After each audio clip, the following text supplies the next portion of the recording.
Number one na talagang naging thinking ko, papaano 'pag may nangyari sa akin, malayo ako, yung pamilya ko wala dito, tapos kung may mangyari sa akin, papaano sila. So tingin ko yun yung ano, yun yung mga nagiging, ugat kung bakit nagkakaroon ng anxiety yung ibang tao. Yung parang wala silang makakapitan, number one, o yung mga kumakapit sa kanila, paano na pagka nawala sila.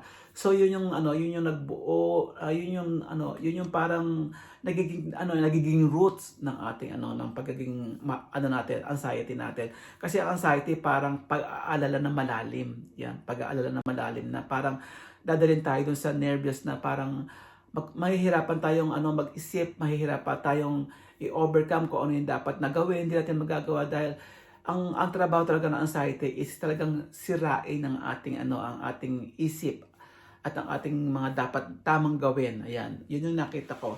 At nagpapasalamat ako sa God dahil binigyan niya ako ng wisdom